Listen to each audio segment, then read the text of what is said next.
ការស្ដាប់រឿងស្ដេចព្រហ្មទត្តនិងស្ដេចស្រមោចខ្មៅកាលពីព្រេងនាយមានស្ដេចមួយអង្គព្រះនាមព្រហ្មទត្តជាស្ដេចប្រកបដោយមហិទ្ធិឫទ្ធិល្បីសុះសាយពេញពិភពលោក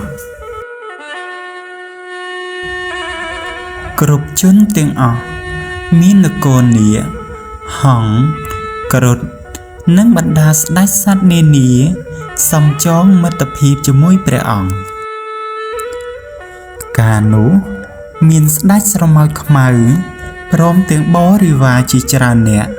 បាននាំគ្នាសំចងមិត្តភាពនឹងស្ដេចព្រហ្មទត្តដែរអាមាត្យក៏ទទួលពាក្យនេះទៅទូលស្ដេចតបវិញថាសត្វស្រមោចជាស្ដេចតូចថោកទាបណាស់មិនគួររាប់អាននាំឲ្យអាប់អោនកិត្តិយសយើងជាស្ដេចមហាចក្រឡើយស្ដេចព្រហ្មទត្តមានបន្ទូលណែអាមាត្យឯងទៅប្រាប់ស្ដេចស្រមោចវិញថាយើងមិនទទួលចងមិត្តភាពជាមួយទេយើងទទួលរាប់អានតែពួកសត្វធំពេលនោះទីប្រឹក្សាម្នាក់បានឲ្យយោបល់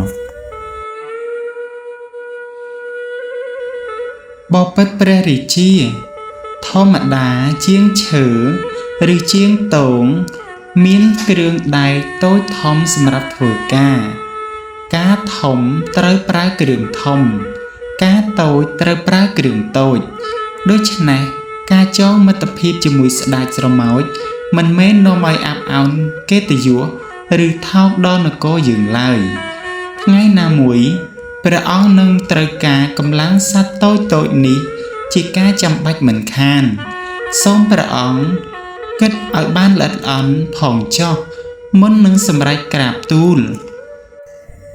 ស្ដេចព្រហ្មទត្តស្ដាប់ហើយរិះគិតបន្តិចក៏បញ្ជាទៅអាមាត្យទាំងទើសទាល់អាមាត្យឯងទៅប្រាប់ស្ដេចស្រមោចខ្មៅថា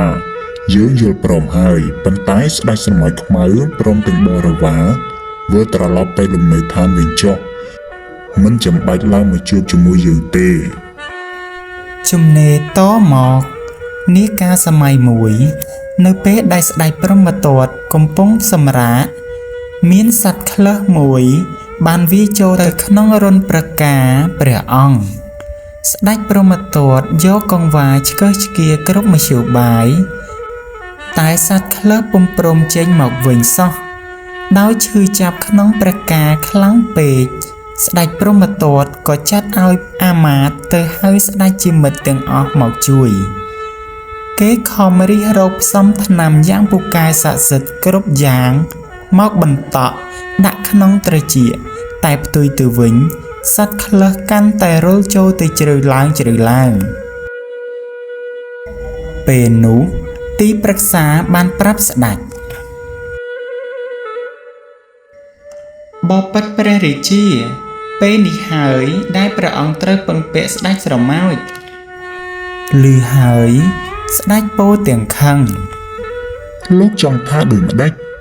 មិត្តរបស់យើងជាច្រើនសុទ្ធតែជាសត្វមានមហិទ្ធិឫទ្ធិអំណាចធំជួយយើងមិនកើតផងចុះទម្រាំសត្វស្រមោចគ្មានចេះអ្វីសោះយ៉ាងនេះតើអាចជួយយើងយ៉ាងម៉េចកើតទៅលោកទីប្រឹក្សាតបបើតាមទូបង្គំយល់ស្ដេចស្រមោចច្បាស់ជាអាចជួយព្រះអង្គបាននៅក្នុងកលៈទេសៈនេះសូមព្រះអង្គទុកភារៈនេះឲ្យទូបង្គំចាត់ការចុះទីប្រឹក្សាពោលចប់ក៏ដើរទៅរកស្ដេចស្រមោចនិយាយប្រាប់ពីអាការៈរោគរបស់ស្ដេចព្រហ្មទត្តចប់សពគ្រប់ស្ដេចស្រមោចក៏ទទួលខ្លួនយកអាសាស្ដេចស្រមោចបានចាត់ឲ្យសេនា5នាក់ដែលមានខ្លួនឯងផ្ទាល់ជាអ្នកដឹកនាំចូលទៅក្នុងត្រចៀកស្ដេចហើយខំអុសក្លើសនោះចេញមកយ៉ាងងាយស្រួលក្នុងរយៈពេលយ៉ាងខ្លីគេនាំគ្នាសរសើរស្ដេចស្រមោចខ្មៅគ្រប់គ្នាស្ដេចព្រហ្មទត្តបាត់ឈើជាបានពោលថ្លែងអំណរគុណយ៉ាងជ្រាលជ្រៅដល់ស្ដេចស្រមោចខ្មៅ ហើយក៏ឈប់មើលងាយមិត្តរបស់ខ្លួនចាប់តាំងពីពេលនោះមកដកស្រង់ពីសៀវភៅរឿងនិទានក្រសួងអប់រំបោះពុម្ពឆ្នាំ1979